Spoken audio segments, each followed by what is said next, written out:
Hey guys, tonight we're going to take a journey, not to the grand forums or the bustling markets of ancient Rome, but straight into the roaring, blood-soaked heart of its most iconic spectacle. Imagine this, you're standing in the immense shadow of the Colosseum, the cries of 100,000 spectators echoing in the air, a visceral mix of anticipation and bloodlust. The ground trembles beneath your feet as unseen beasts growl, and the metallic tang of fresh blood, even before the show begins, stings your nostrils. This isn't entertainment as you know it. It's a relentless, brutal, and often horrifying display of violence, death, and human suffering, all meticulously orchestrated for public amusement. You probably won't survive this without at least losing your lunch, or perhaps your faith in humanity. But we're going to dive into how truly brutal Roman entertainment was. So, before you get comfortable, take a moment to like the video and subscribe, but only if you genuinely enjoy what I do here.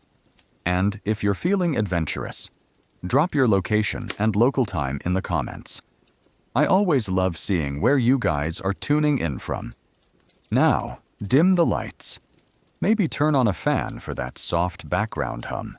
And let's ease into tonight's journey together. You find yourself in ancient Rome, perhaps during the height of the imperial period, when emperors like Trajan or Commodus staged games of unprecedented scale. The Roman Empire, a civilization famed for its engineering, law, and philosophy, also possessed a deep, insatiable appetite for public spectacle, particularly those involving violence. These weren't mere sporting events. They were complex rituals, political statements, and vivid expressions of Roman power and their unique worldview.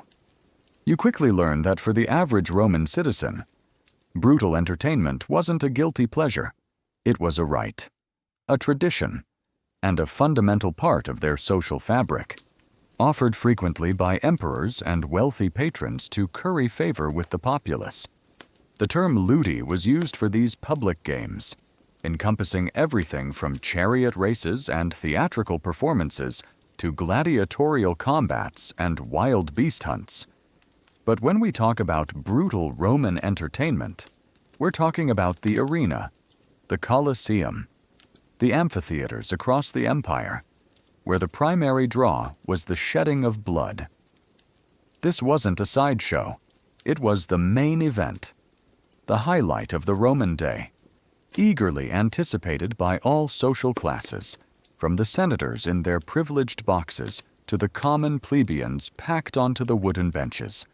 One mainstream historical fact that utterly defines the nature of Roman public spectacle is that Roman entertainment was heavily characterized by violent blood sports, including gladiatorial combats to the death, brutal wild beast hunts, venaciones, and public executions, which were staged on a massive scale in amphitheaters and circuses, serving as both mass amusement and powerful displays of imperial power and justice.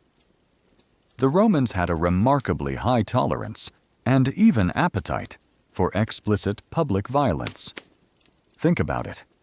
Your idea of a fun Saturday involves watching people and animals kill each other.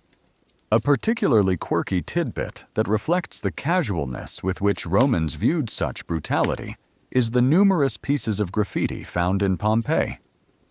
Remember that disturbing underworld from our earlier segment, scrawled by ordinary citizens, praising their favorite gladiators, even celebrating their kills, and occasionally complaining about the quality of the recent venaciones if the animals weren't ferocious enough. Imagine modern fans reviewing a sporting event by critiquing the lethality of the combatants. Historians still argue whether the Roman public's immense appetite for violent spectacles was primarily a unique cultural predisposition, reflecting a society hardened by constant warfare and a pragmatic view of death, or if it was also carefully cultivated and manipulated by the ruling elite, using the games as a tool for social control.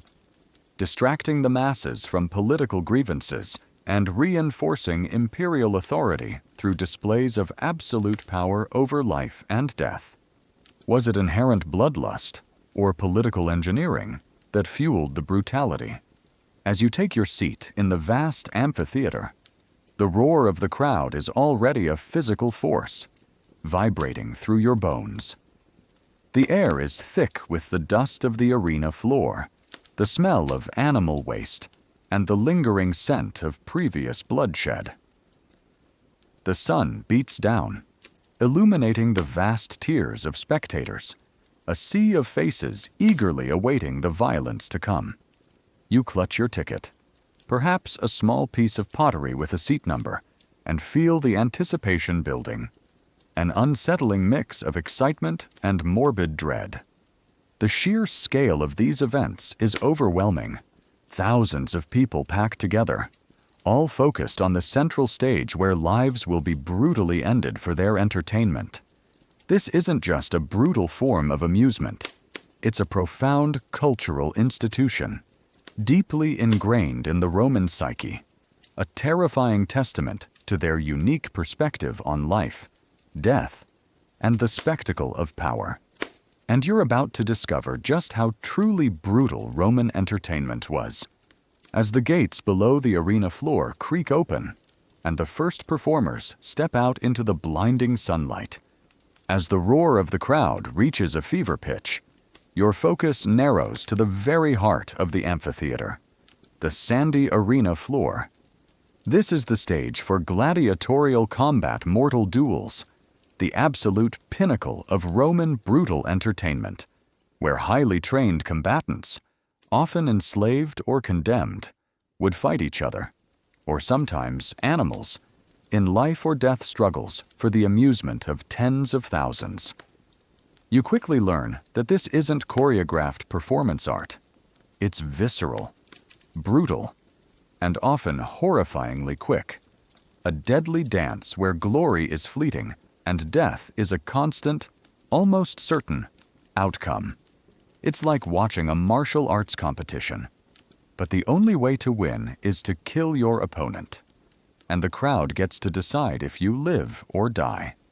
The gate, a dark archway beneath the stands, creaks open, and the first gladiators emerge into the blinding sunlight of the arena.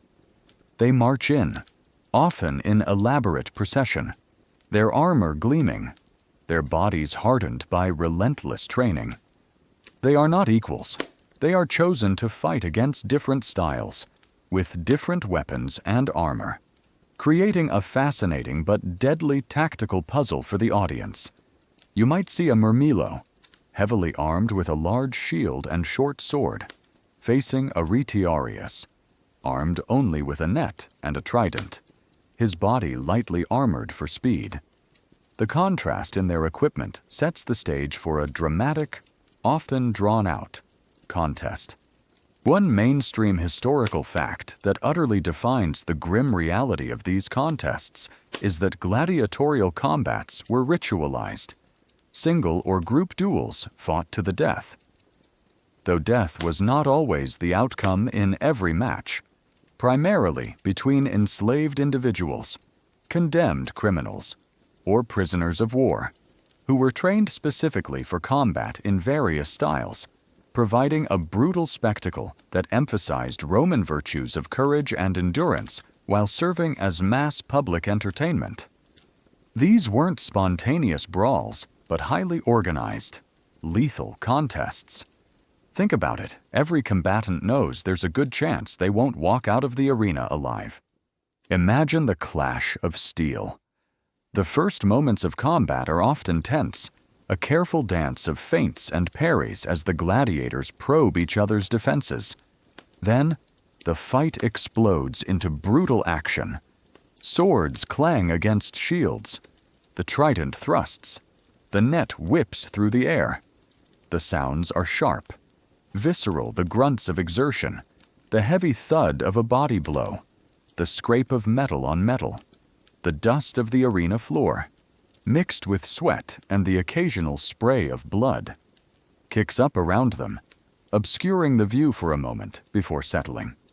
A particularly quirky tidbit that demonstrates the pragmatic, yet brutal, side of gladiator ownership is that while gladiators were property often enslaved, successful ones could become incredibly valuable assets.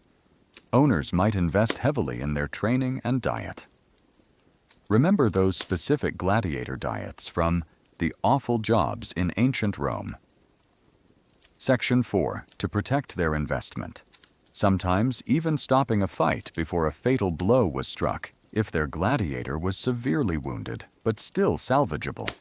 Imagine having a favorite fighter, and his owner literally throwing in the towel because the investment is more valuable alive than dead. Historians still argue whether the frequency of death in gladiatorial combat was truly as high as often portrayed in popular media, or if skilled gladiators, being valuable property, were often saved after being severely wounded to fight another day. Suggesting that while the threat of death was constant, actual mortality rates might have been lower than for other condemned criminals. Was it always to the death, or often just to defeat? Injuries are common and often horrifying. A sword can leave a gaping wound. A trident can pierce flesh. A net can entangle, leaving a fighter vulnerable to a final brutal blow. You might see a gladiator fall, clutching a bleeding limb, his cries of agony lost in the roar of the crowd. The sand of the arena quickly turns dark with blood, absorbing the life force of the combatants. The sheer brutality of the fighting is shocking, a constant reminder that these are real lives, genuinely at stake. The goal is often to incapacitate, to force submission, but the ultimate decision of life or death often rests with the audience. We'll delve into the thumbs up down later, but for now, know that the crowd's roar, their collective will, could seal a man's fate, consigning him to a brutal end or granting him a reprieve. Even when a gladiator was defeated, his final appeal to the crowd was a desperate gamble. The fight might last minutes or stretch into a grueling, exhausting half-hour, pushing the combatants to their absolute limits of endurance. When it ends, whether by a fatal blow, a desperate surrender, or the intervention of the editor, the organizer of the games, the exhausted victor stands over the defeated, awaiting the final verdict. The body of the fallen, if dead, would be dragged unceremoniously from the arena, a grim testament to the raw violence. You feel the primal thrill of the crowd, the uncomfortable mix of excitement and revulsion, as you witness the brutal reality unfolding before you. The awful truth about Roman entertainment isn't just about the spectacle. It's about the visceral, horrifying reality of gladiatorial combat. Your experience here is a direct confrontation with sanctioned death, a chilling reminder that for the Romans, the ultimate form of amusement was the life or death struggle of human beings, fought for glory, for freedom, and often simply for the brutal pleasure of the crowd. Even as the echoes of gladiatorial combat reverberate through the arena, the spectacle of Roman entertainment pivots to another, equally brutal and often more chaotic form of bloodshed: wild beast hunts. Venatione's fury. Forget the carefully choreographed duels of men. Here, the raw power of exotic animals, often starved and terrified, was pitted against human hunters or against each other in a horrifying display of imperial might and humanity's domination over nature. You quickly learn that Rome's appetite for violence extended far beyond human combatants, turning the arena floor into a savage, desperate hunting ground, all for the roar of the crowd. It's like being at a very wild, very deadly zoo, where the animals are also trying to kill each other, or you, and the only goal is to make a bloody mess for entertainment. As the bodies of the fallen gladiators are dragged away, The arena floor is swiftly prepared. Sand is raked over the bloodstains, and new scenery might be erected. Artificial rocks, trees, or even small pools, designed to mimic a natural habitat. The air, still thick with dust and the metallic tang of blood, now gains a new, unsettling scent. The musky, pungent odor of wild animals, a scent of fear and untamed savagery. The crowd, momentarily quiet during the cleanup, begins to murmur with anticipation for the next brutal act. One mainstream historical fact that utterly defines this aspect of Roman entertainment is that the Venationes' wild beast hunts were a popular and brutal form of Roman spectacle, involving the organized slaughter of thousands of exotic animals, lions, tigers, bears, elephants, crocodiles, either by professional hunters, venatores, condemned criminals, or against each other, serving as a display of imperial wealth, power, and Rome's domination over the natural world. These hunts were not about conservation. They were about extermination for entertainment. Think about it, entire species were hunted to extinction in parts of the Roman Empire, just for a good show. Imagine the animals being released from the subterranean cages. Below the arena floor, remember the Colosseum's complex underbelly. A roaring lion bursts into the sunlight, disoriented and enraged. A powerful bear charges, its fur matted. Or perhaps a swift leopard stalks the new, artificial landscape. These animals are often starved, provoked, or goaded to increase their aggression, ensuring a more violent and thrilling spectacle. A particularly quirky tidbit that demonstrates the Roman obsession with variety and their casual cruelty is the staging of elaborate, mixed fights, where different species of animals would be forced to fight each other, often to the death, in combinations never seen in nature. A lion against a bull, a bear against a crocodile, or even a rhinoceros against an elephant. Imagine two animals that would never naturally encounter each other being forced into a brutal fight to the death. All for your entertainment. Historians still argue whether the primary motivation for the Venationes was purely to satisfy the public's appetite for violence and exotic spectacle, or if they also served a deeper political and symbolic purpose, demonstrating the emperor's ability to control and dominate even the wildest elements of nature, thereby legitimizing his absolute power over the Roman world. Was it about entertainment or about imperial propaganda that drove the slaughter? The hunters, the venatores, are often lightly armored, armed with spears, nets, or bows. They are skilled, but their lives are constantly at risk. The animals, desperate and powerful, will fight fiercely for their lives.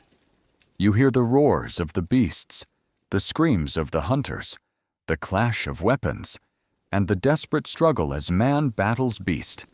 The arena floor, already stained, becomes slick with fresh blood, human and animal, and the air is filled with the terrifying sounds of agony and primal rage. Sometimes, condemned criminals or prisoners of war would be thrown unarmed into the arena with these wild beasts, a particularly gruesome form of public execution. Their screams, their desperate, futile attempts to escape, were met with the roar of the crowd, eagerly anticipating their horrific demise. This wasn't just entertainment. It was a brutal assertion of Roman justice and power, demonstrating that defiance of Rome would lead to a savage end. The numbers were staggering. Records speak of thousands of animals slaughtered in a single series of games. Emperor Trajan, for example, reportedly held games lasting 123 days, involving the deaths of over 11,000 animals.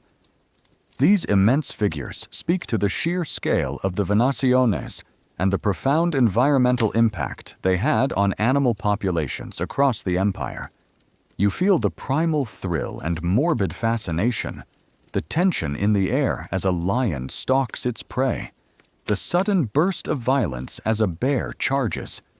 Your senses are overwhelmed by the sounds, the smells, and the sheer, unbridled savagery of the scene. The awful truth about Roman entertainment isn't just about gladiators.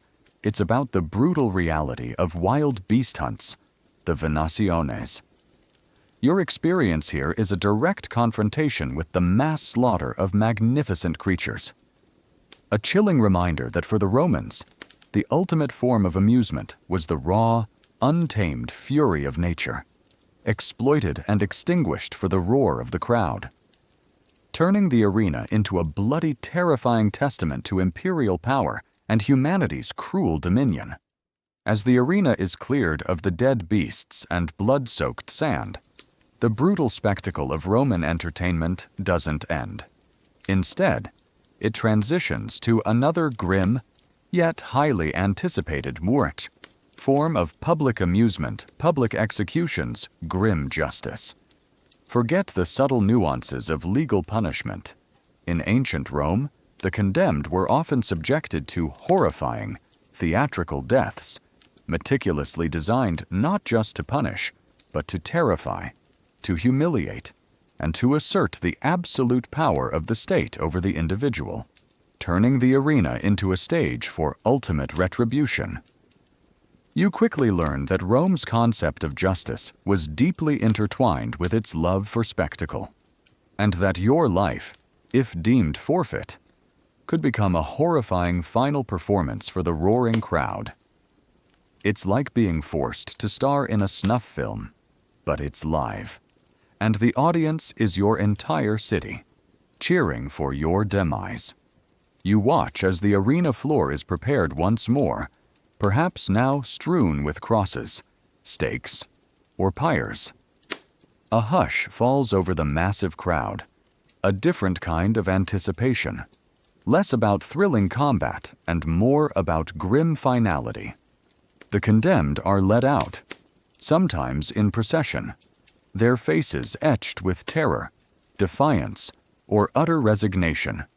They are criminals, rebels, enemies of the state, or those simply deemed undesirable, and their lives are about to be extinguished in the most public and agonizing ways imaginable.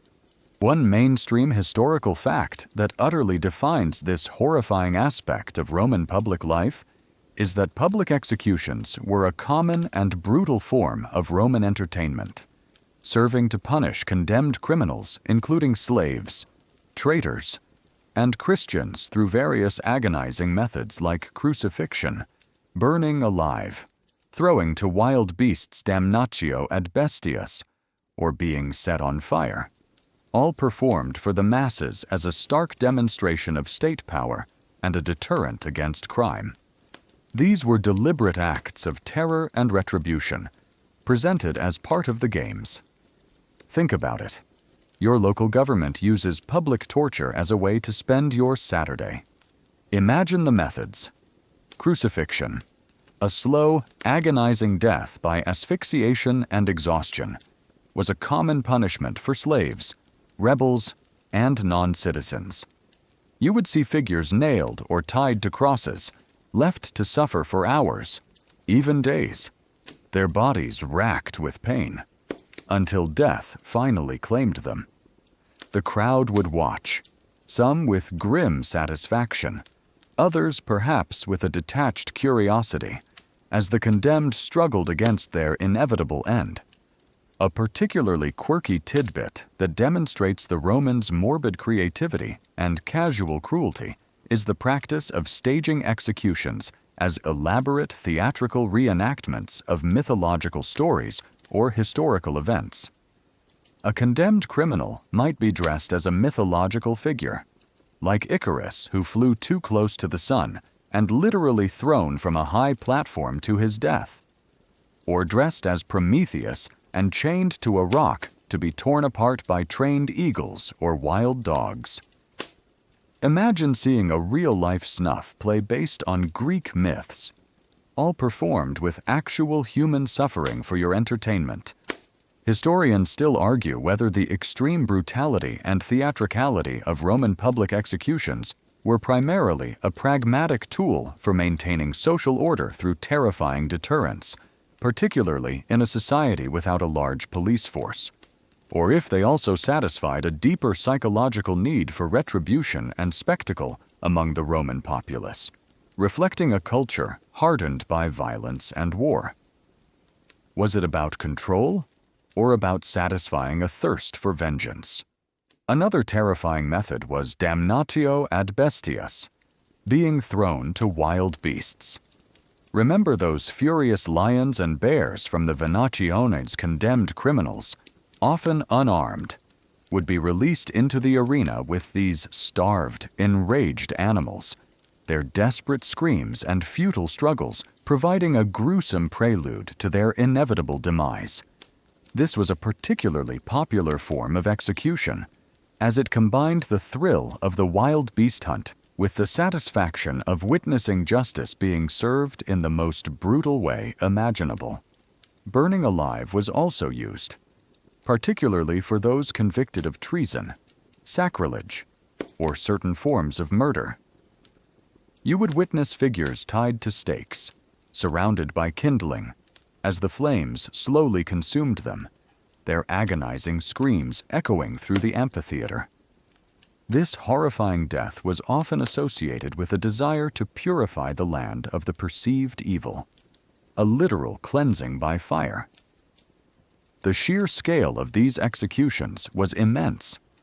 During major games, dozens, even hundreds, of condemned individuals might be put to death in a single day, their bodies quickly cleared to make way for the next spectacle.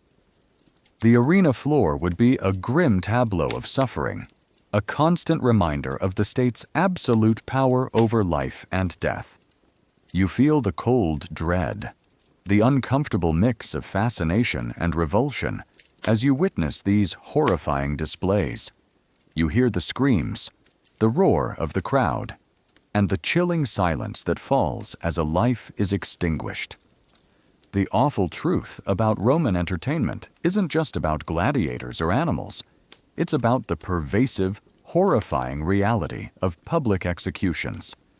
Your experience here is a direct confrontation with state-sanctioned murder, a brutal reminder that for the Romans, justice was not just administered, it was performed, a terrifying theatrical display of ultimate power, where human suffering was the main act, and death was the grand finale, all for the roar of the crowd, leaving the grim spectacle of public executions.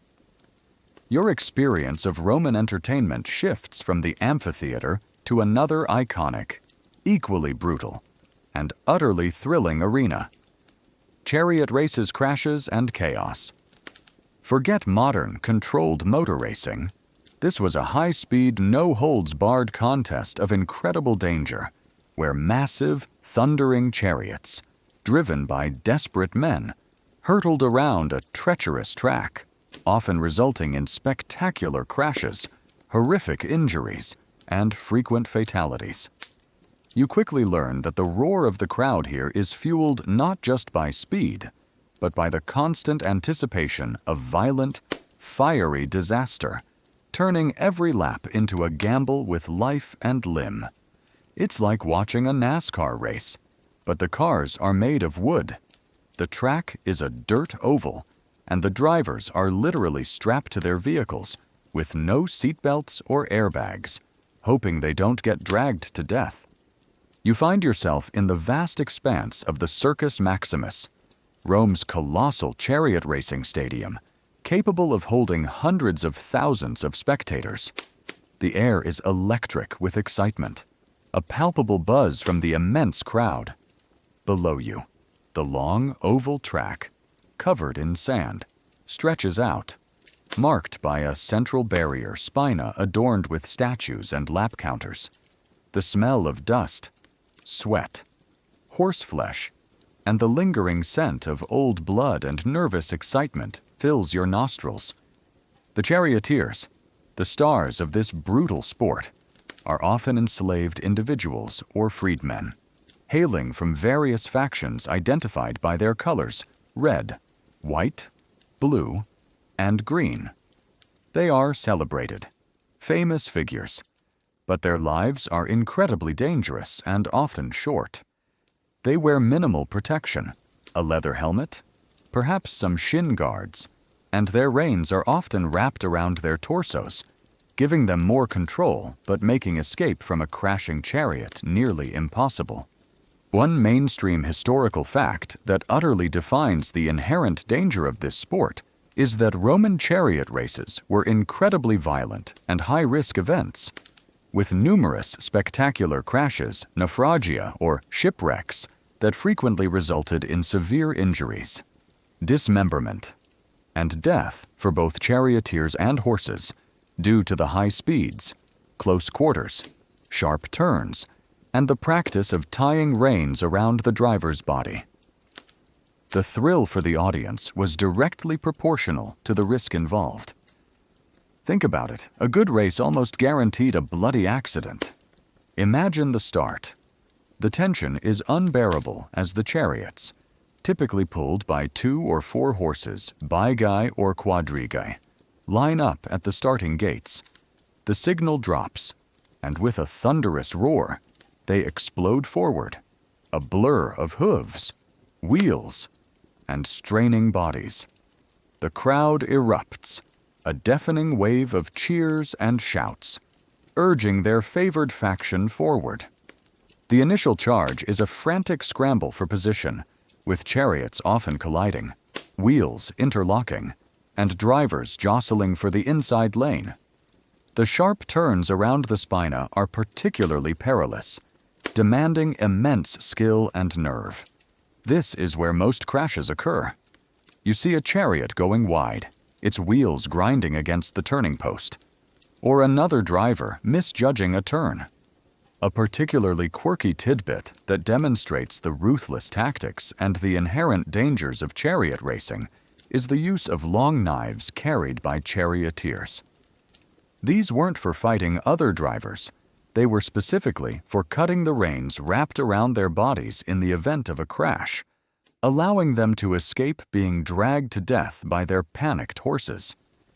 Imagine having to carry a razor-sharp blade strapped to your body, knowing its primary purpose is to literally cut yourself free from your dying vehicle. Historians still argue whether the extreme popularity and imperial sponsorship of chariot racing was primarily a reflection of a genuine cultural appreciation for speed, skill, and daring spectacle, or if it also served as a tool for social control, distracting the masses from political grievances and providing an outlet for collective aggression through intense factional rivalries that mirrored broader societal divisions. Was it about pure entertainment or controlled social release that made races so deadly? Then comes the crash. A wheel shatters, a horse stumbles, or 2 chariots collide in a tangled mess of wood, hooves, and screaming men. The chariot overturns, dragging its driver, whose reins are still wrapped around his torso, beneath the hooves of the thundering horses behind. The sound of splintering wood, snapping bones, and the cries of the injured are swallowed by the roar of the crowd, a mix of gasps and excited shouts. Dust explodes from the impact, obscuring the gruesome details for a moment before settling on the carnage. Injuries are horrific broken limbs, crushed skulls, internal bleeding, and dismemberment. Charioteers are often dragged for yards, their bodies battered and torn by the horses and the unforgiving track. Their short careers are a testament to the high mortality rate. Few survived more than a few years of constant racing. The horses, too, often perish in the crashes, their bodies a tangled mess of broken limbs and blood. The cleanup is swift. Attendants rush onto the track, dragging away the injured and the dead, clearing the debris to make way for the next race. The sand, perpetually stained with blood, is quickly raked over, hiding the evidence of the recent tragedy. But the smell lingers. You feel the raw excitement, the visceral thrill of the speed, but also the chilling anticipation of disaster that underlies every moment. You see the blur of colors, the straining horses, the desperate faces of the charioteers, and the sudden, explosive violence of a crash. The awful truth about Roman entertainment isn't just about gladiators or executions. It's about the brutal reality of chariot races. Your experience here is a direct confrontation with controlled chaos, a terrifying ballet of speed and destruction, where death is a constant, almost celebrated part of the show, making every race a high-stakes gamble with human life, fueled by the insatiable roar of the Roman crowd. Even after the dust and chaos of the chariot races subside, Rome's insatiable appetite for brutal spectacle could reach an even more astounding and horrifying level of extravagance. Naval battles Naumachai's scale. Forget a few men in a small arena. These were colossal staged sea battles involving hundreds of ships and thousands of combatants, fought in specially flooded arenas or natural lakes, designed to reenact famous historical naval engagements with terrifying realism and often catastrophic loss of life. You quickly learn that for the Romans, even the vastness of the ocean could be brought under control for entertainment, turning a massive body of water into a stage for mass death, all for the roar of the crowd. It's like watching an entire historical war movie, but the battles are real, and everyone is actually dying for your amusement. You find yourself not in the Colosseum, but perhaps near a specially constructed basin, or a natural lake transformed for the event, like the Fucine Lake or the Campus Martius when flooded. The air is thick with the scent of water, the distant shouts of commanders, and the nervous anticipation of a spectacle on an unprecedented scale. Before you, hundreds of ships, triremes, birames, even quadriremes, are being maneuvered into position, their oars dipping rhythmically, their sails unfurled, packed with thousands of condemned criminals, prisoners of war, or enslaved individuals forced to act as marines and rowers. One mainstream historical fact that utterly defines the mind-boggling scale and brutality of these events is that Roman Naumachii staged naval battles involved the flooding of vast arenas or lakes to reenact historical sea engagements, utilizing hundreds of real ships and thousands of combatants, often condemned criminals or prisoners of war who fought to the death, serving as immense displays of imperial power, wealth, and the emperor's ability to control both nature and human lives for entertainment. These were the most expensive and arguably the most horrifying of Roman spectacles. Think about it. Your emperor is literally staging a war for fun, using real people as pawns. Imagine the sheer spectacle of the preparations. Teams of engineers and laborers would spend months, or even years, constructing vast basins or diverting rivers to flood the chosen arena. The water itself, sometimes even dyed red to enhance the effect of blood, a grisly detail often reported, would slowly fill the immense space. The ships, many of them full-sized warships, would be carefully navigated into position, packed with their doomed crews. A particularly quirky tidbit that demonstrates the Romans' obsession with realism and the participants' desperation is that gladiators or condemned criminals assigned to Naumachii were sometimes given specialized training to fight on ships. Learning naval combat tactics, even though their primary role was to die. Imagine training someone for weeks to fight on a boat, knowing full well the boat is going to sink, and they're probably going to drown or get slaughtered. Historians still argue whether the naumachii, despite their immense cost and logistical complexity, were truly effective as a form of imperial propaganda, successfully demonstrating the emperor's absolute power and military might to the masses, or if their infrequency and often catastrophic outcomes like accidental flooding of surrounding areas made them less impactful as a regular tool of social control compared to more frequent gladiatorial games or chariot races. Were they a brilliant show or an impractical disaster? Then comes the battle. A signal sounds, and the two fleets charge, their oars churning the water, their commanders shouting orders.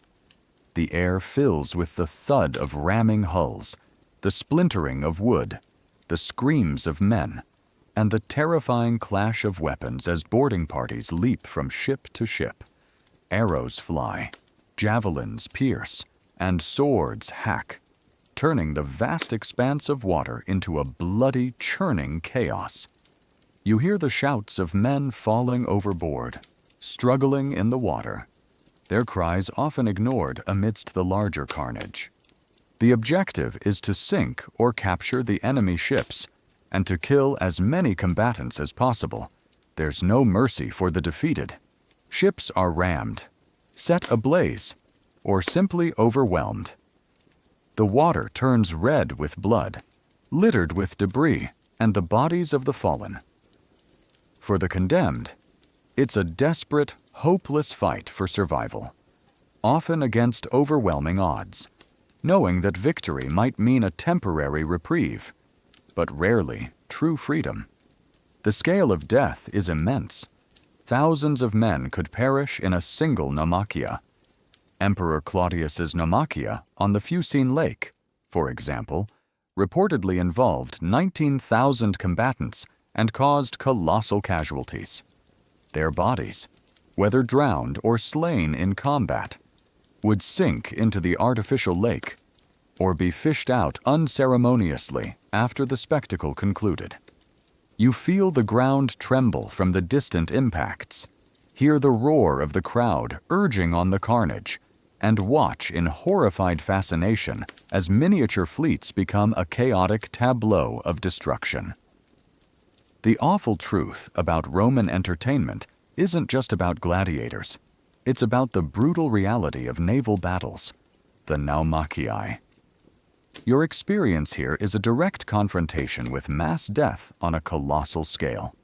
A chilling reminder that for the Romans, the ultimate form of amusement was the reenactment of war itself, complete with real blood, real bodies, and a terrifying indifference to the thousands of lives sacrificed for a few hours of imperial spectacle, turning water into a mass grave, all for the thunderous roar of the crowd.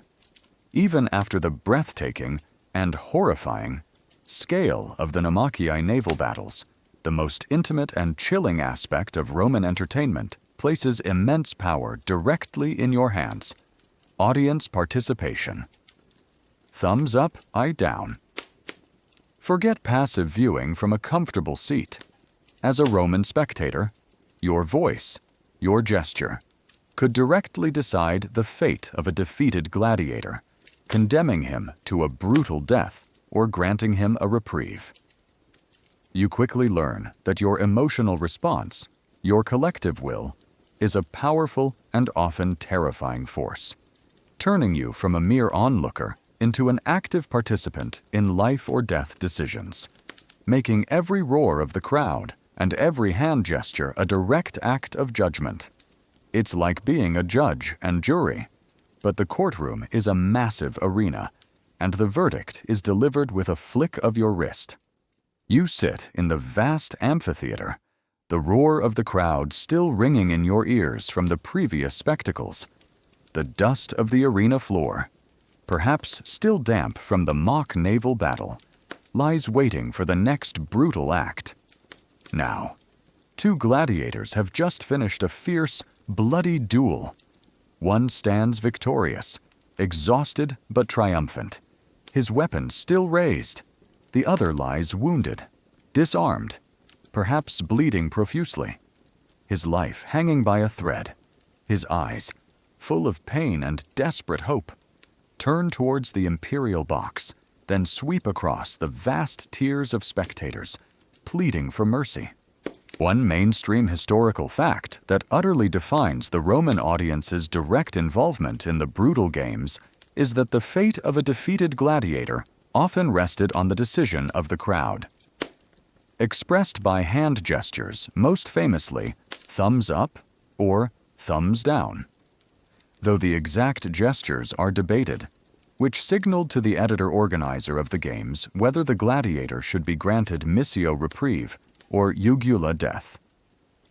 This direct audience participation made every duel a collective judgment, giving the crowd a sense of agency over life and death. Think about it. Your afternoon entertainment involves deciding if someone lives or dies. Imagine the tension. The victorious gladiator stands over his defeated opponent, awaiting the crowd's verdict. A heavy silence descends over the vast amphitheater, broken only by the defeated gladiator's ragged breathing or the distant murmurs of the crowd. Then, the moment of decision. You, along with tens of thousands of others, make your choice. Do you extend your thumb upwards, signaling missio, a reprieve for the brave fighter, or do you press your thumb downwards, signaling jugula, to slit his throat, condemning him to death? The precise gesture for death is debated by historians. It might have been a thumb pressed downwards, or a thumb pointed upwards towards the throat, or even a closed fist with a thumb pressed into the fist. But the meaning was always clear, the final, deadly blow. A particularly quirky tidbit that reflects the nuanced nature of the crowd's power is that sometimes, even if a gladiator fought bravely but lost, the crowd might still grant him missio a reprieve due to his courage or skillful performance, recognizing his virtues. Conversely, a cowardly or uninspired fighter, even if he survived, might be condemned to death by the crowd's displeasure. Imagine being judged not just on winning or losing, but on how entertaining your death was, or how bravely you faced defeat.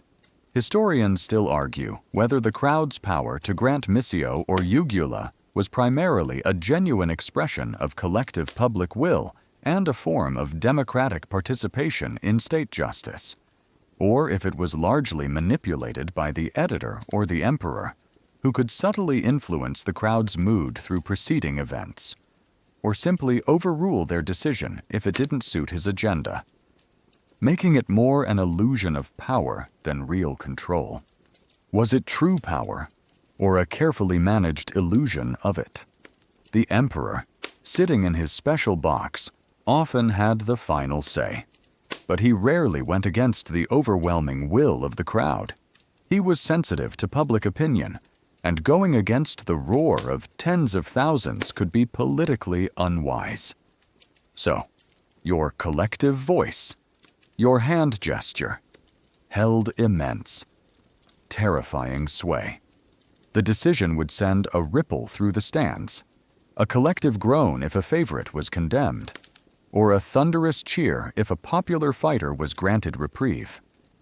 The defeated gladiator, if condemned, would then accept his fate, often offering his throat to the victorious gladiator's blade or to a special executioner. The final fatal blow would be delivered, and another life would be brutally extinguished for the crowd's amusement, a direct consequence of their collective will. You feel the power, the immense responsibility, and the chilling realization that your participation in Roman entertainment isn't passive.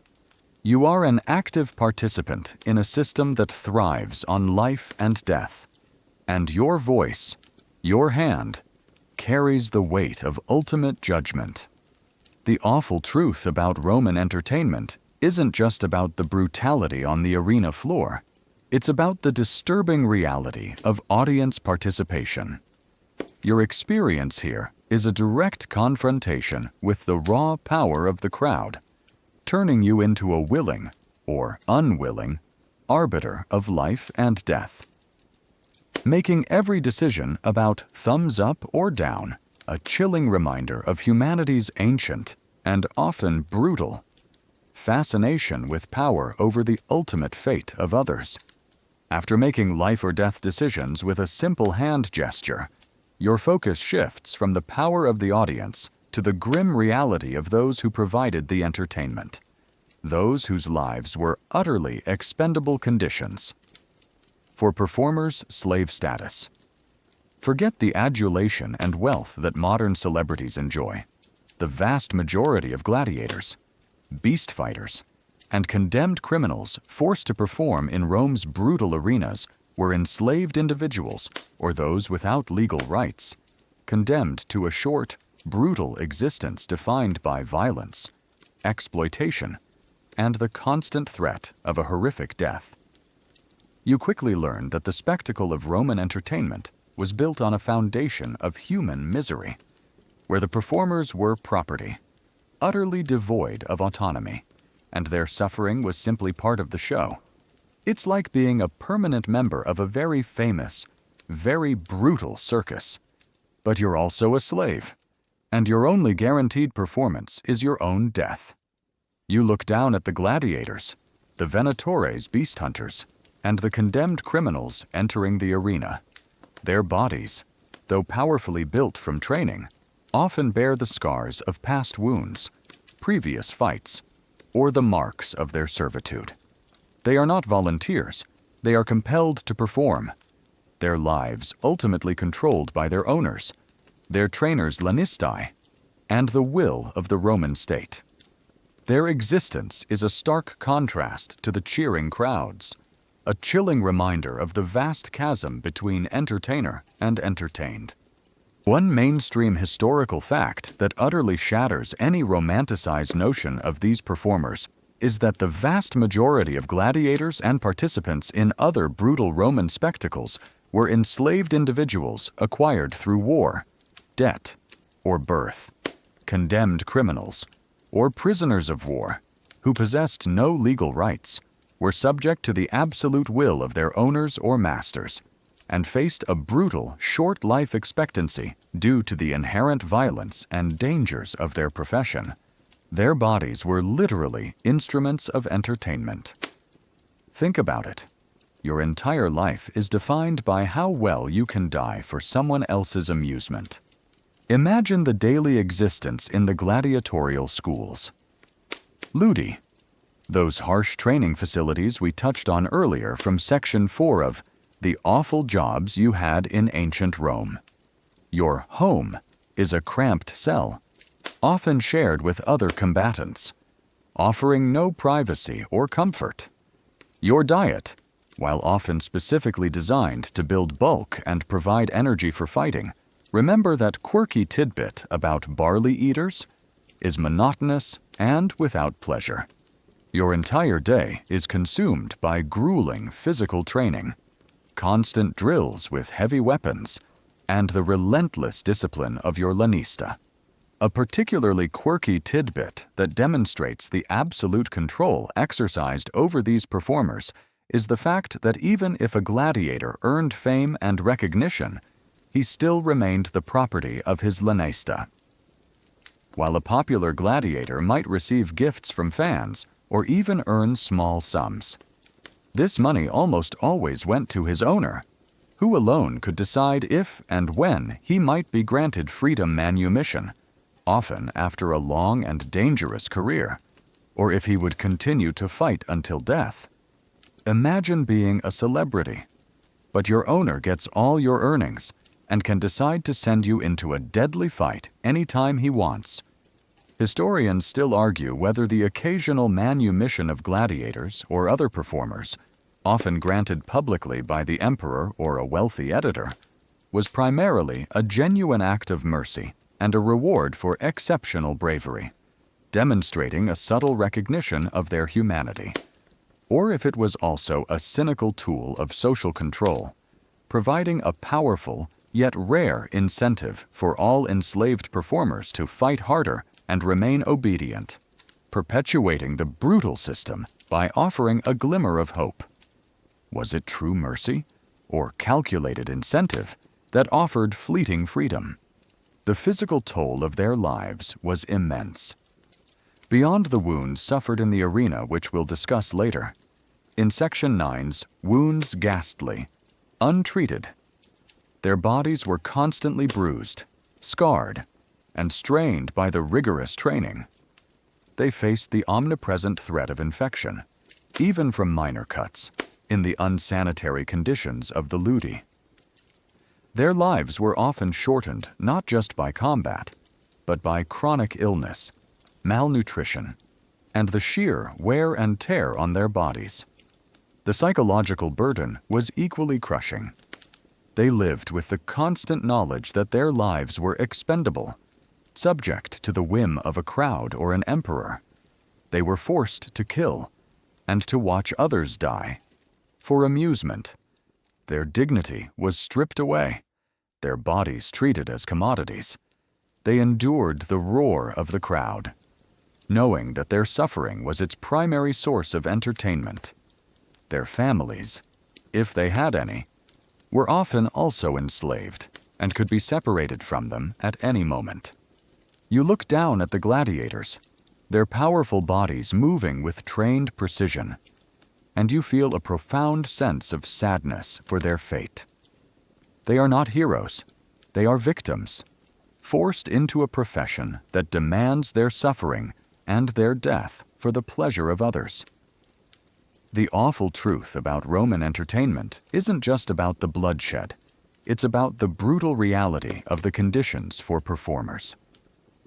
Your experience here is a chilling reminder that the grandeur and excitement of Rome's games were built directly on the broken backs, tormented bodies, and utterly exploited lives of those forced to provide the spectacle, ensuring that the blood and sand of the arena were literally stained with the profound misery of its unwilling stars.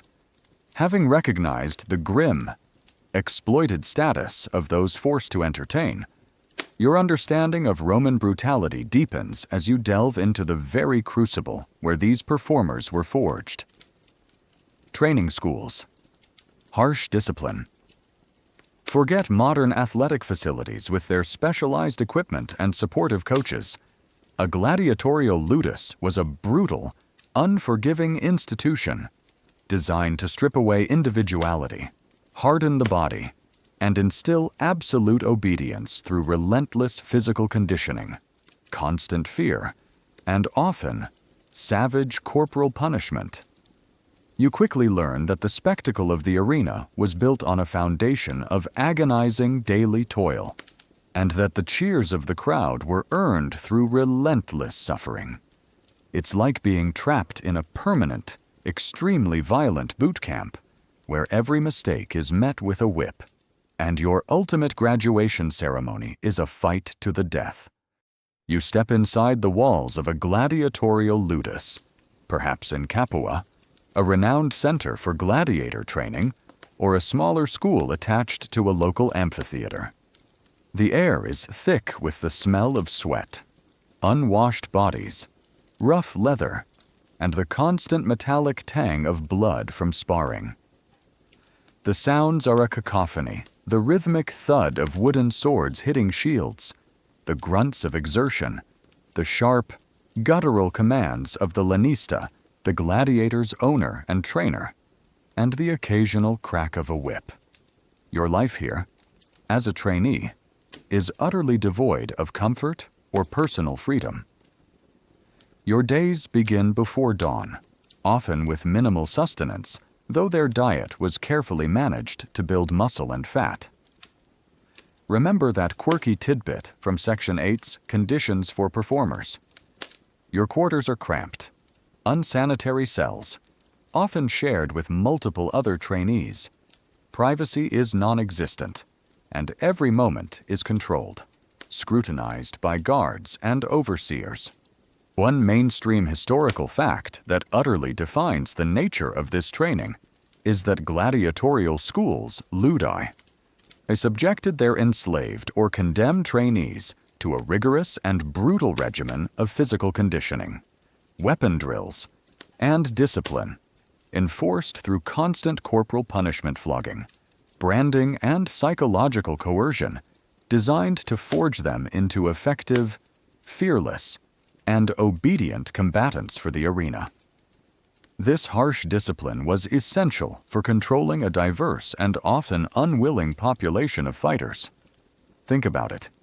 Your entire existence is designed to make you a better killing machine. Imagine the physical conditioning. Endless hours are spent running, jumping, climbing ropes, and carrying heavy weights, pushing your body to its absolute limits of endurance. Your muscles scream with exhaustion, your lungs burn, and your body is perpetually bruised and aching. The goal isn't just strength, it's agility, stamina, and the ability to absorb and inflict punishment. A particularly quirky tidbit that reflects the brutal realism of their training is the use of arma scholastica, wooden training weapons that were significantly heavier than actual fighting swords and spears. This was designed to build incredible strength and endurance, making real weapons feel lighter and faster in the arena. Imagine constantly training with weapons that are literally weighted down, just so the actual fight feels like a breeze, though a very deadly breeze.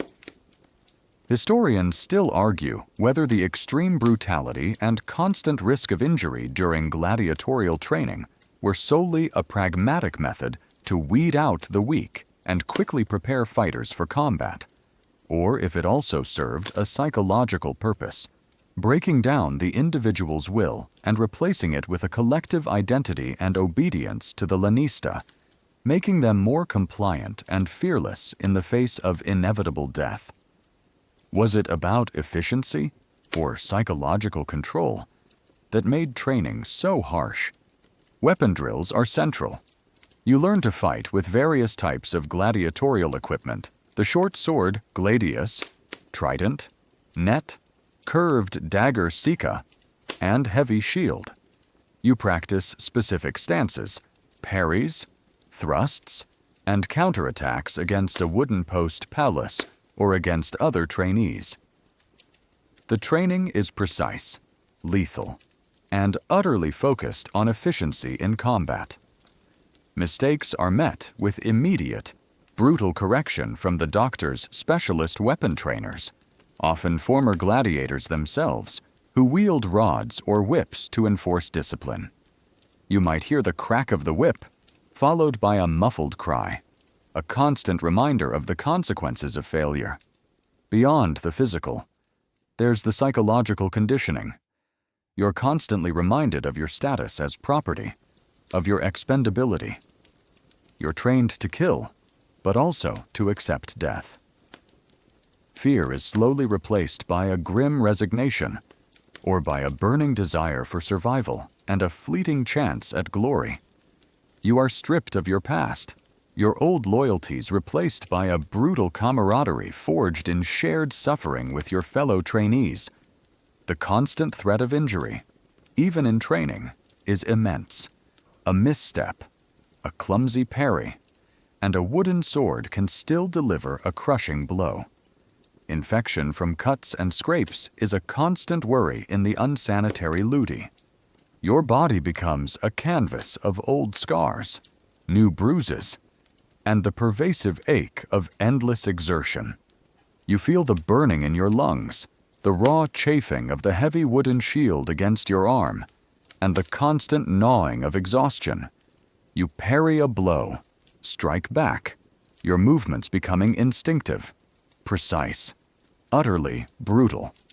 The awful truth about Roman entertainment isn't just about the arena, it's about the brutal reality of the training schools. Your life here is a relentless cycle of physical pain and psychological conditioning, transforming you into a highly specialized killing machine, ready to face the roaring crowd and the very real possibility of a quick, bloody death. all for the fleeting amusement of the Roman populace. Even if you survived the brutal regimen of the training schools, enduring endless drills and harsh discipline, the reality of your profession meant that injuries were not a possibility, but a certainty. This leads us to medical care basic. Bloody, forget sterile operating rooms, effective pain relief, or modern surgical precision. The treatment for your gladiatorial wounds was a horrifying blend of rudimentary skill, excruciating pain, and a chilling lack of understanding of hygiene, making recovery a desperate gamble against infection and permanent disfigurement. You quickly learn that the healer's touch might bring agony as much as relief, and that every new injury is a potential death sentence, turning the pursuit of healing into another agonizing ordeal. It's like breaking your leg in a medieval battlefield, and your only option is a well-meaning but utterly unprepared barber with a rusty saw and a bottle of bad wine. You lie on a hard cot, perhaps in the infirmary within the ludus, your body throbbing with pain from a deep sword cut or a crushing blow from a gladiatorial bout. The air is thick with the scent of blood, unwashed bandages, sweat, and a pervasive, sickly sweet odor that speaks of infection.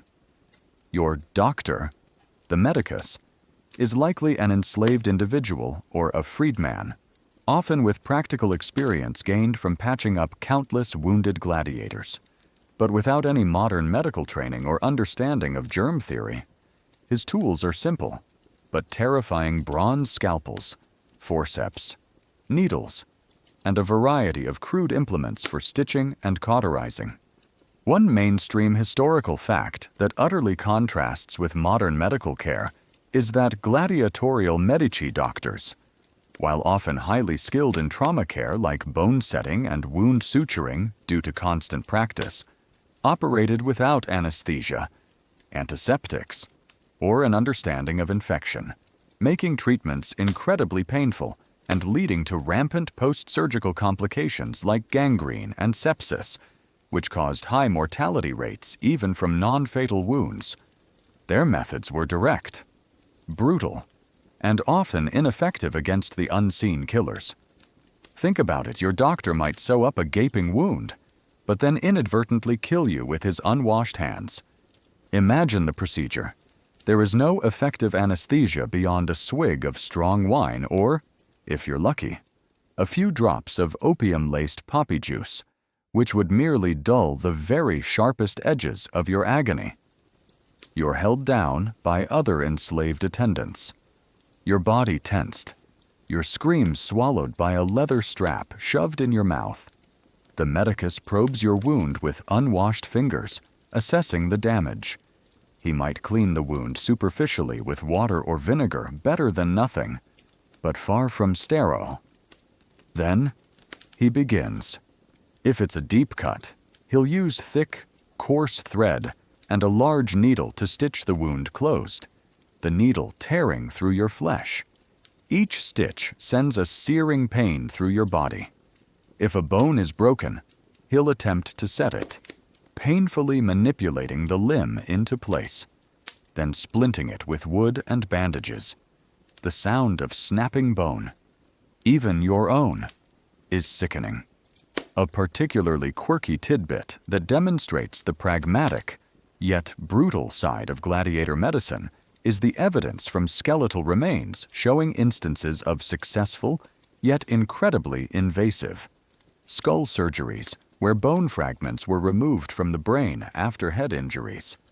These operations, while sometimes successful, were performed with no understanding of infection and immense risk to the patient. Imagine a doctor trying to fix your brain with a chisel and a hammer. And occasionally succeeding historians still argue whether the high level of anatomical knowledge gained by Roman Medici, particularly those treating gladiators or soldiers, was primarily due to extensive observation of traumatic injuries and direct surgical intervention, providing practical, albeit crude, understanding of the human body. or if the lack of ethical restrictions on dissecting bodies, of executed criminals or deceased gladiators also played a significant but unacknowledged role in their anatomical education, allowing for empirical learning that was forbidden in other contexts. Was it battlefield experience or access to cadavers that made them so skilled? The immediate pain of the procedure is immense, but the true horror often begins days later. Infection. Without antibiotics, even a clean-looking stitch can become a festering, pus-filled wound. Gangrene sets in, the flesh turning black and putrid, spreading rapidly through your limb, leading to excruciating pain, fever, and eventually, a decision for amputation. Amputation, when necessary, was a horrifying last resort, performed without anesthesia, with crude saws and knives.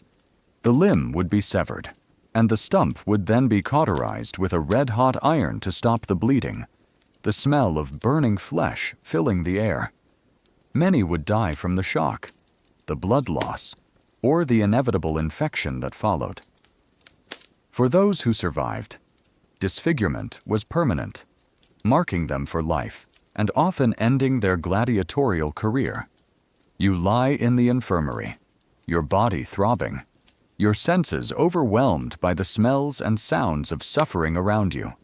You hear the groans of other wounded gladiators, the frantic whispers of the medicus, and the constant buzz of flies drawn to the open wounds. The awful truth about Roman entertainment isn't just about the combat. It's about the brutal reality of medical care. Your experience here is a chilling confrontation with primitive, painful treatments, a constant battle against infection and disfigurement, ensuring that even if you survived the arena, the hidden dangers of the healer's touch could still bring a slow, agonizing, and ultimately fatal end to your brutal life. Even if your battered body somehow recovered from the brutal, rudimentary care of the medicus, your ultimate destination, and the terrifying centerpiece of Roman entertainment, was always the same.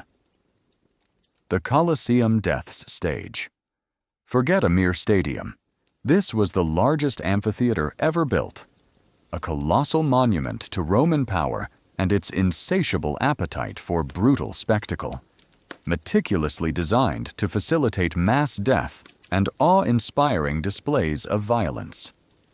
You quickly learn that this iconic structure isn't just an architectural marvel, it's a terrifying machine, built for bloodshed, where hundreds of thousands of lives were extinguished for the roar of the crowd, turning its very sand into a perpetually thirsty sponge for blood. It's like being forced to perform in a giant, elliptical death trap, where every stone whispers tales of untold carnage.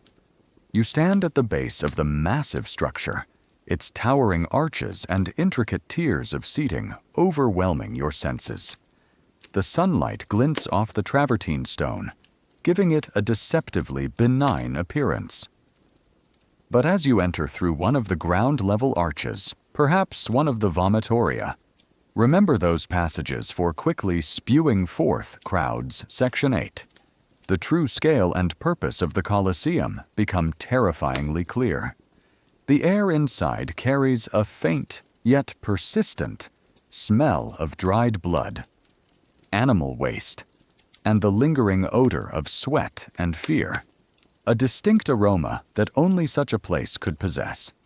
The arena floor, a vast oval of sand arena, from which arena gets its name, is the terrifying heart of the structure, but beneath it lies an even more complex, unseen world, the hypogum. This was a subterranean labyrinth of tunnels, ramps, animal cages, elevators, and holding cells, where wild beasts and gladiators waited in darkness before being hoisted onto the main stage. The screams of the beasts, the distant murmur of the crowd, the clatter of machinery, all would echo through this dark underworld. a chilling prelude to the carnage above. One mainstream historical fact that utterly defines the Colosseum's brutal purpose is that the Roman Colosseum, completed in 80 AD, was the largest amphitheater ever built, specifically designed as a venue for massive gladiatorial combats, wild beast hunts, venaciones, and public executions, serving as the ultimate stage for imperial propaganda, mass entertainment, and the ritualized display of power over life and death, resulting in the slaughter of hundreds of thousands of humans and millions of animals. Its very existence was a testament to Rome's insatiable appetite for bloodshed. Think about it. This magnificent building was explicitly designed for mass murder as entertainment. Imagine the sheer volume of humanity it could hold. Estimates range from 50,000 to 80,000 spectators, packed onto its tiered seating, all with a clear view of the arena floor. The roar of this crowd, when it erupted, was a physical force, a primal wave of sound that would shake the very foundations of the structure, cheering for bloodshed and demanding death. You feel the collective anticipation, the raw bloodlust, from the thousands of faces looking down upon you, making you feel like a tiny, insignificant ant about to be crushed. A particularly quirky tidbit that demonstrates the Roman obsession with spectacle is the ability to quickly transform the arena floor. Through a complex system of trapdoors, ramps, and elevators connected to the hypogum, elaborate sets could be erected in minutes, artificial forests for beast hunts, or even temporary lakes for mock naval battles.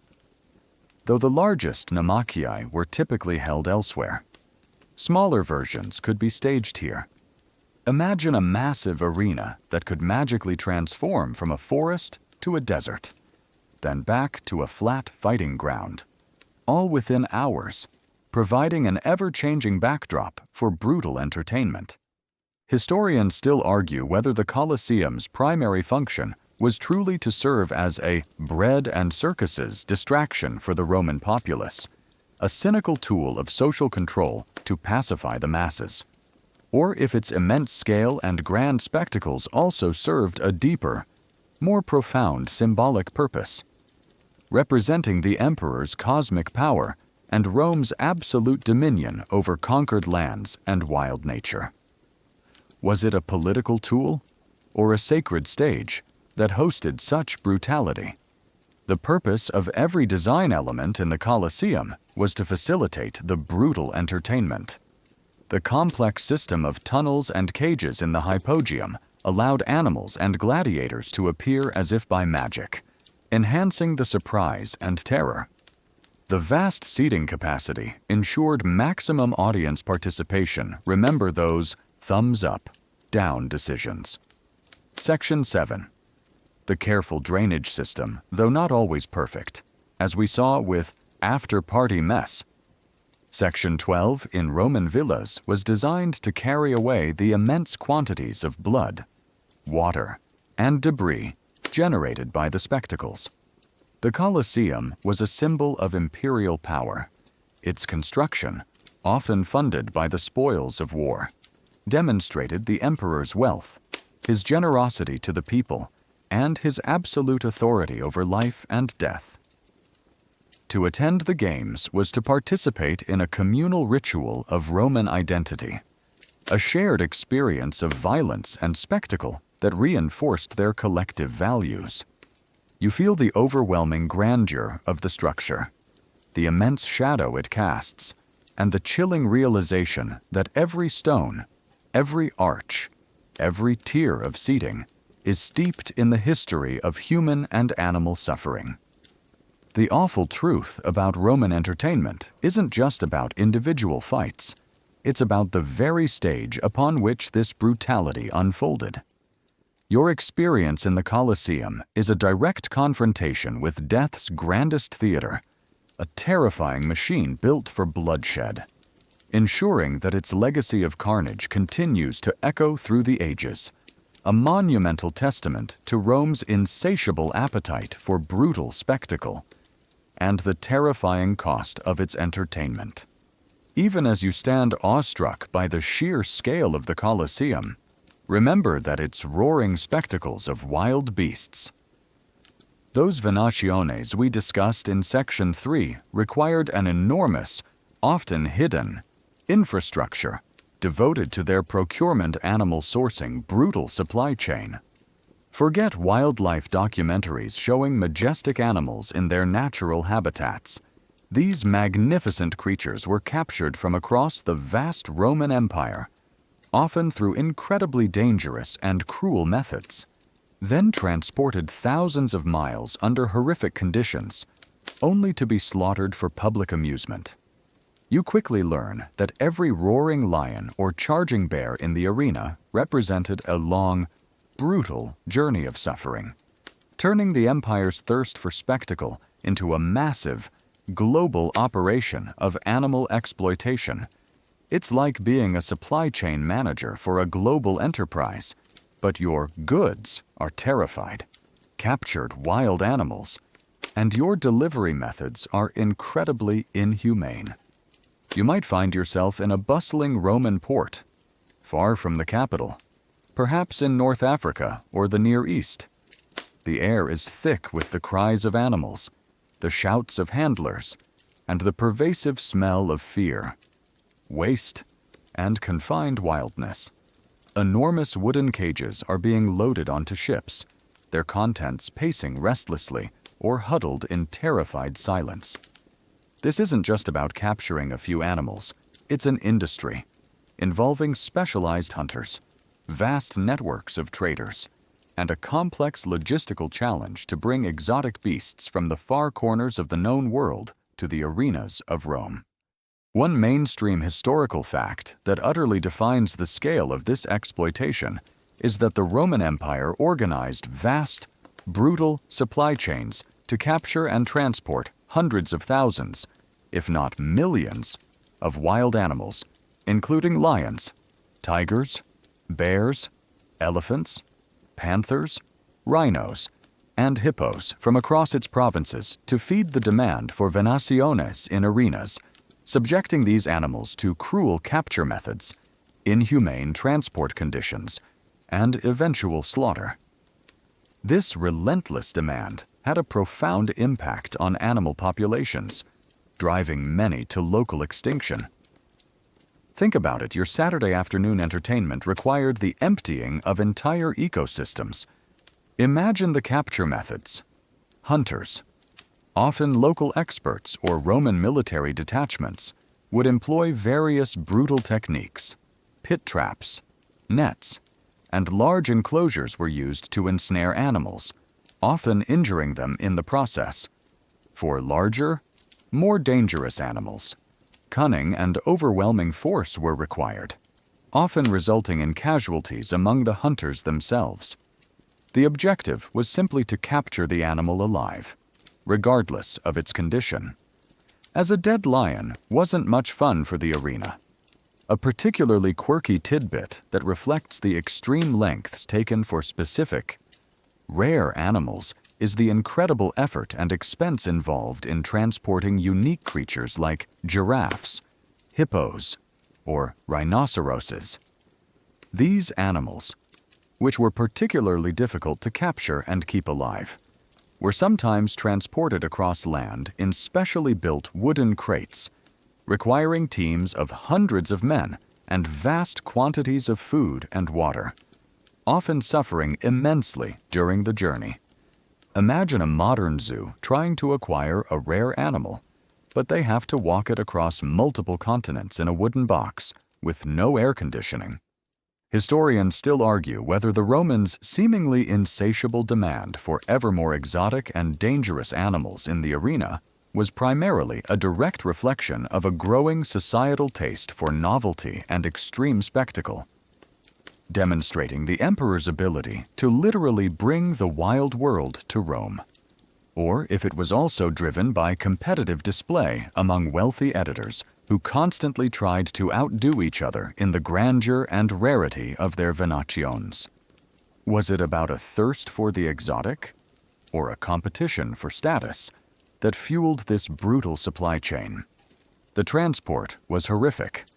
Animals, often still wild and terrified, were crammed into small, dark, unventilated wooden cages, barely large enough for them to stand or turn around. These cages would then be loaded onto ships. Remember how awful sea travel was from Why Travel Sucked.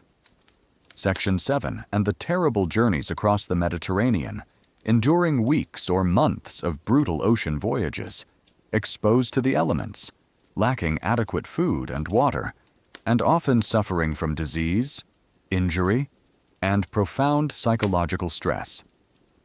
Many animals would die in transit, their bodies simply thrown overboard, a grim testament to the unsustainability of the process. Upon arrival at a Roman port, the surviving animals would be transferred to overland transport, carts or wagons, still in their cramped cages, for the arduous journey to the city's amphitheaters. They would be paraded through the streets, a spectacle of their own, before being confined to the subterranean holding cells of the Colosseum or other arenas. Remember those hypogeum cages from Section 11. Here, they would remain, often starved and tormented, until their final brutal performance in the arena. The sheer waste of life was immense. Millions of animals, over centuries, were brutally captured, transported, and slaughtered for entertainment, leading to the local extinction of many species in regions once rich with wildlife. This was an unchecked exploitation of the natural world, driven by an insatiable public appetite for brutal spectacle. You feel the raw, desperate fear emanating from the caged beasts, hear their mournful roars or pathetic whimpers, and smell the pervasive stench of their confinement. You see their wild eyes, dulled by terror and exhaustion, and you realize that every ounce of the Colosseum's grandeur is bought with their suffering. The awful truth about Roman entertainment isn't just about the bloodshed. It's about the brutal reality of its animal supply chain. Your experience here is a chilling confrontation with the mass exploitation and cruel transport of magnificent wild animals, turning the empire's thirst for spectacle into a global industry of suffering, ensuring that the sands of the arena were literally soaked, not just with human blood, but with the agony of a wild world systematically brought to its knees for the roar of the crowd.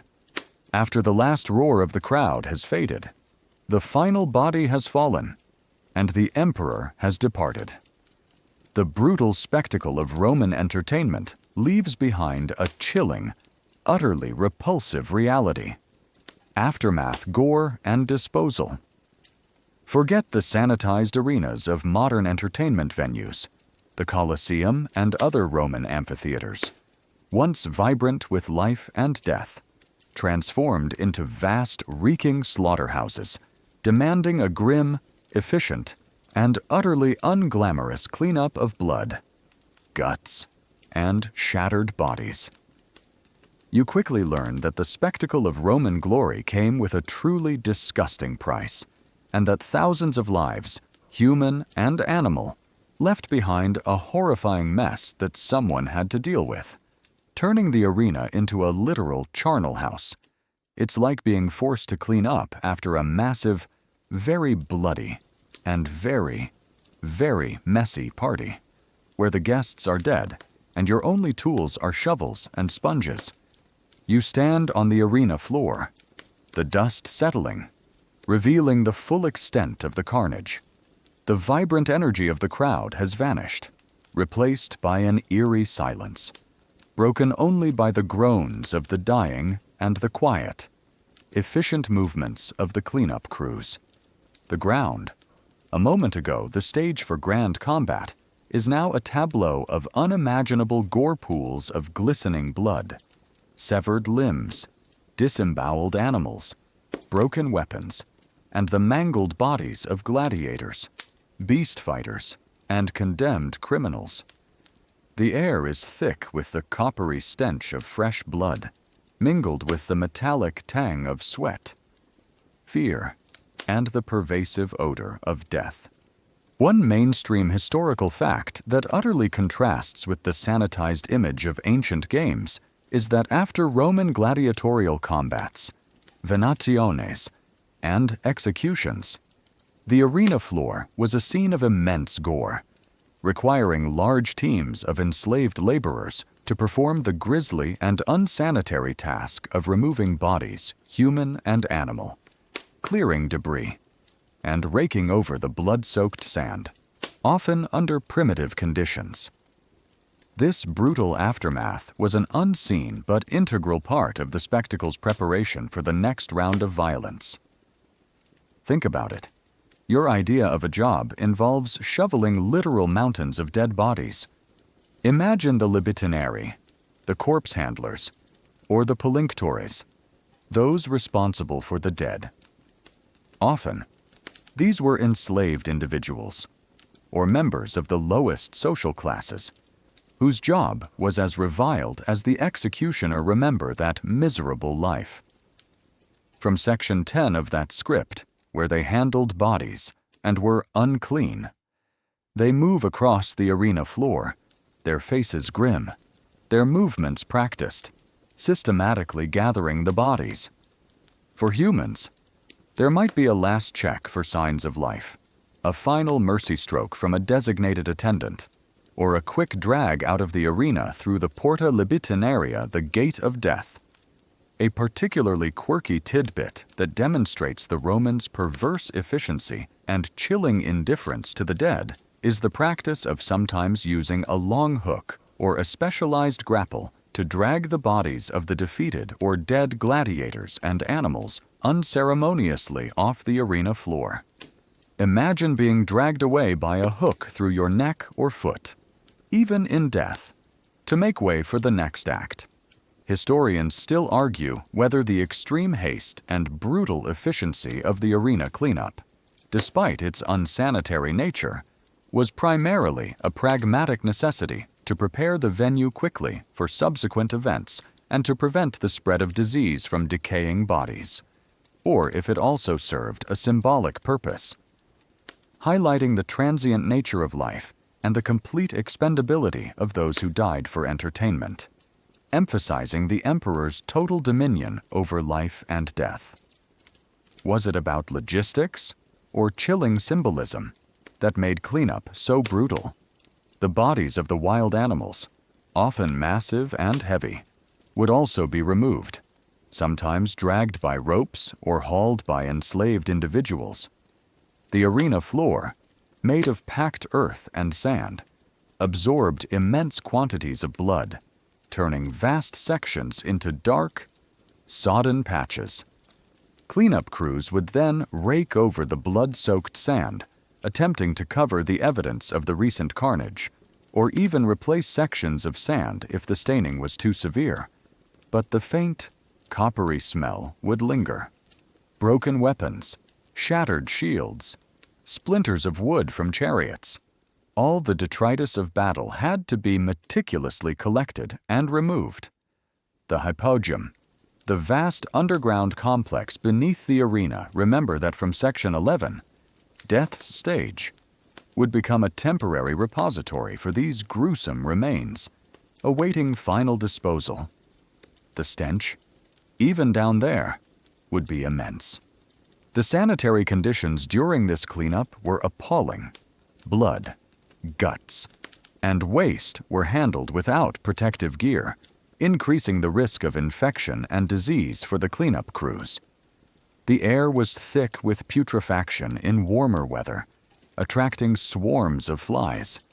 These were the truly awful jobs that kept the Roman entertainment machine running, performed by those at the very bottom of society, out of sight and out of mind of the cheering throngs. You feel the overwhelming smell, the stickiness underfoot, and the profound, chilling silence that now fills the vast space. Once so alive with roaring crowds and violent spectacle, you see the stains, the fragments, the grim remnants of shattered lives. The awful truth about Roman entertainment isn't just about the combat, it's about the brutal reality of its aftermath.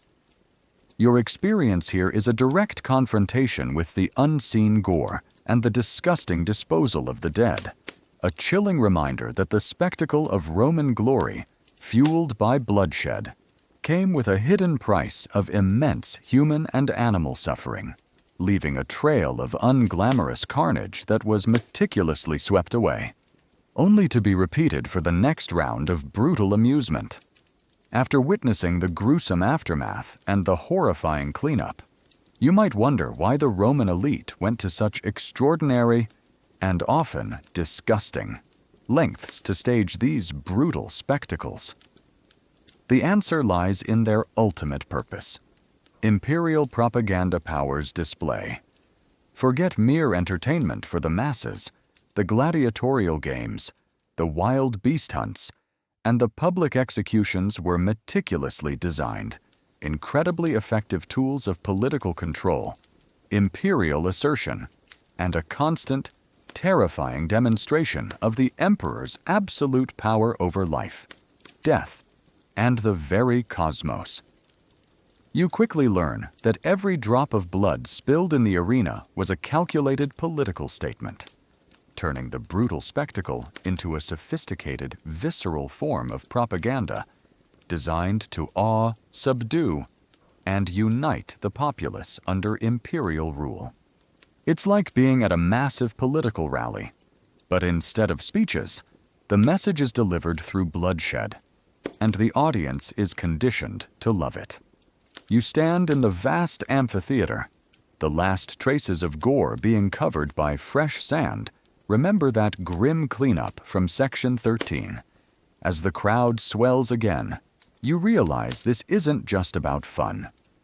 The emperor, or the editor-organizer of the games, sits in his opulent box, often elevated, his presence radiating immense authority. Every detail, from the scale of the games to the rarity of the beasts, the number of gladiators, and the severity of the executions, is carefully planned to convey specific messages to the Roman populace.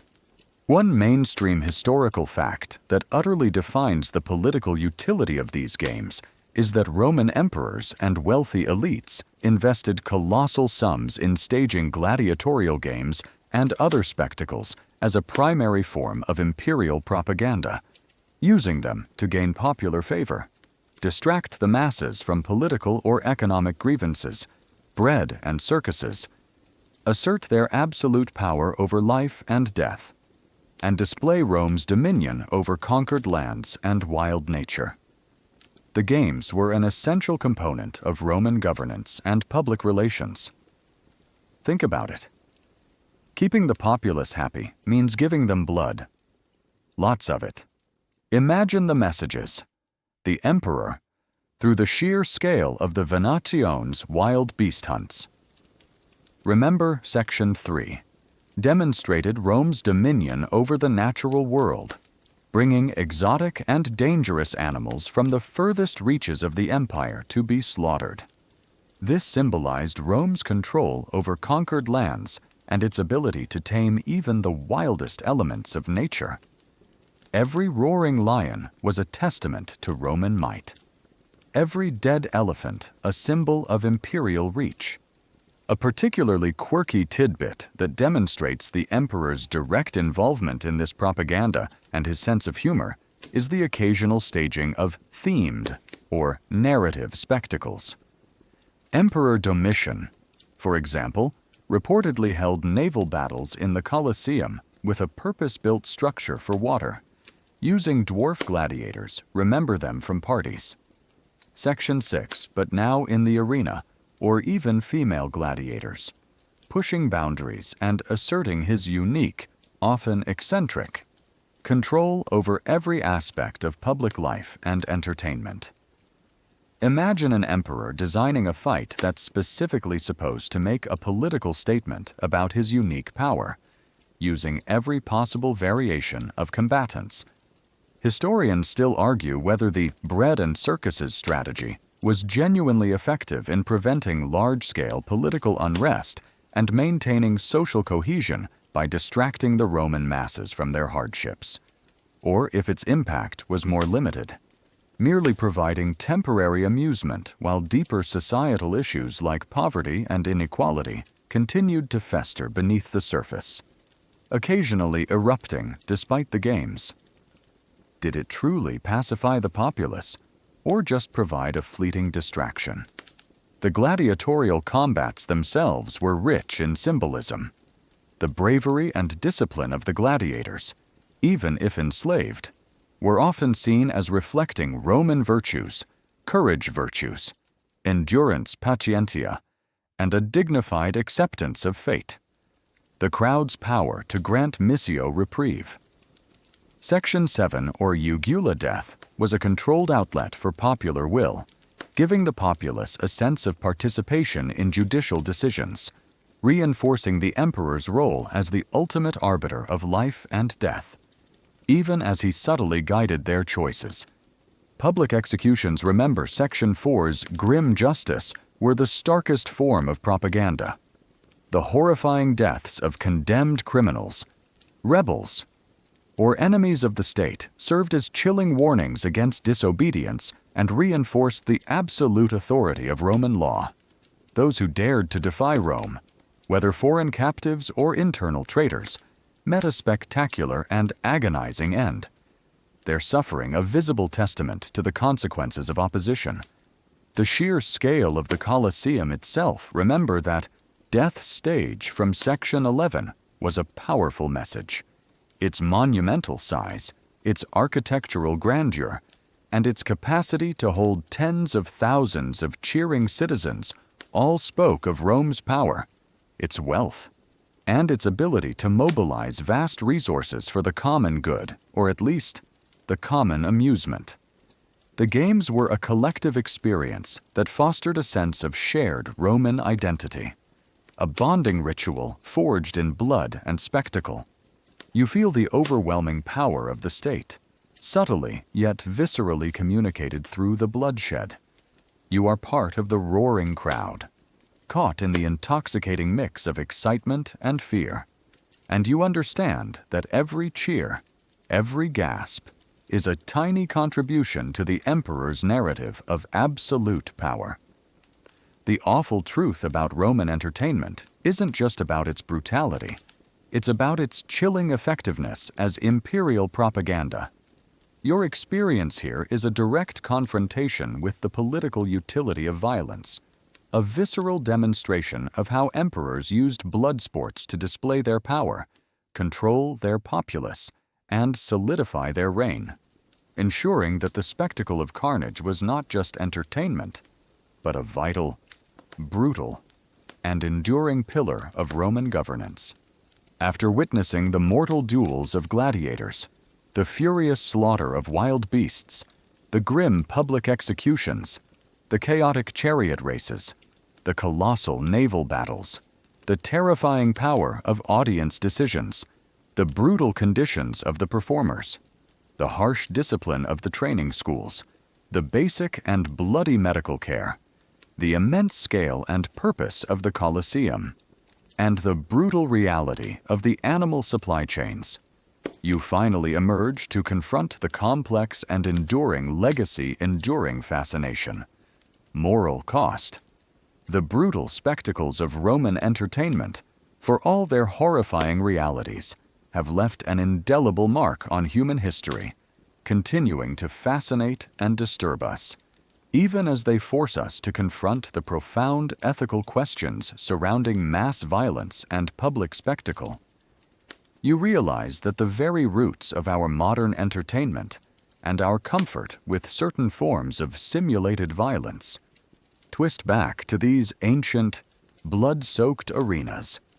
It's like looking at a beautiful, ancient ruin and realizing its very stones are stained with centuries of unseen, horrifying history. You reflect on the raw, visceral nature of what you've just experienced. The sheer scale of death, human and animal, is staggering. The casual cruelty, the dehumanization of performers, and the collective appetite for bloodshed are deeply unsettling to your modern sensibilities. Yet, the Colosseum still stands, a magnificent ruin that draws millions. Its purpose, a chilling testament to a past both glorious and barbaric. One mainstream historical fact that utterly defines this complex legacy is that Roman brutal entertainment, despite its inherent violence and cruelty, which included mass slaughter, human sacrifice, and public executions, has left a lasting legacy on Western culture, influencing architecture, stadiums, mass media spectacles, and even modern sports, while simultaneously raising enduring moral questions about the ethics of entertainment and the normalization of violence. This paradoxical enduring fascination continues to this day. Imagine your local sports stadium, designed for cheering crowds and large events. It's a direct descendant of the Colosseum, just without the actual lions and gladiators. Imagine the influence. The very concept of a large-scale arena for public gatherings, whether for sports, concerts, or political rallies, draws its architectural lineage directly from the Roman amphitheater. The idea of mass entertainment, designed to distract and unify a populace, has echoes in modern mass media and sporting events. The dramatic narratives of individual heroism and tragic defeat, so central to gladiatorial combat, continue to resonate in our storytelling. A particularly quirky tidbit that demonstrates the enduring, yet transformed nature of Roman entertainment is the occasional modern attempt to recreate Roman games, often with much less brutality. Thankfully, using stunt performers and simulated combat, highlighting our persistent fascination with the spectacle itself, even when stripped of its lethal reality. Imagine a modern reenactment where no one actually dies, but the costumes are historically accurate, and you realize you're still drawn to the sheer power of the spectacle. Historians still argue whether humanity's enduring fascination with the brutality of Roman entertainment is primarily a natural, inherent human attraction to violence and spectacle, suggesting a primal, unchanging aspect of human nature, or if it is a learned cultural response, constantly reinforced and reinterpreted through media, that distances us from the true horror and allows us to consume it as mere historical curiosity or entertainment without confronting its profound moral implications. Is it inherent human nature or cultural conditioning that makes us still watch? However, the legacy also comes with a profound moral cost.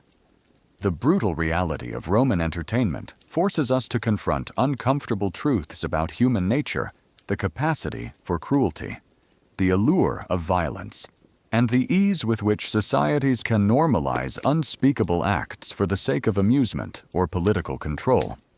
It serves as a stark reminder of what happens when unchecked power, class disparity, and a thirst for spectacle combine, reducing human lives and the animal world to mere commodities for public consumption.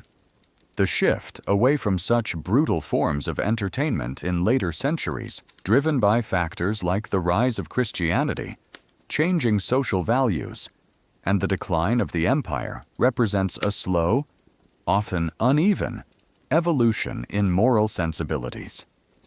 Yet, the echoes of the arena still resonate, subtly influencing how we consume entertainment, how we view violence, and how we grapple with the uncomfortable relationship between spectacle and morality. You stand now, reflecting on the vast chasm between the myth of Roman grandeur and the horrifying reality of its entertainment. The roar of the ancient crowd, the screams of the dying, the stench of blood. These are not just historical footnotes. They are powerful reminders of a civilization's darkest pleasures. The awful truth about Roman entertainment is precisely what makes its legacy so enduring. yet so morally complex it is a testament to both human ingenuity and human depravity. A chilling, fascinating, and ultimately unsettling chapter in the long, bloody history of human amusement, forcing us to constantly question the price of our own entertainment and the true cost of spectacle. Now, as the roar of the Colosseum fades and the shadows of its brutal spectacles grow quiet, let the stillness of your room embrace you. The clash of steel, the cries of the beasts, and the chilling hand gestures of the crowd are safely in the past, part of a history that now dissolves into the gentle hum of your fan. You've journeyed through a world where entertainment came at an unimaginable cost, and now it's time for you to find your own peaceful rest. Let your mind unwind, your muscles relax, and sink into a deep, undisturbed sleep, far from the brutal amusements of ancient Rome. End of script. Sweet dreams.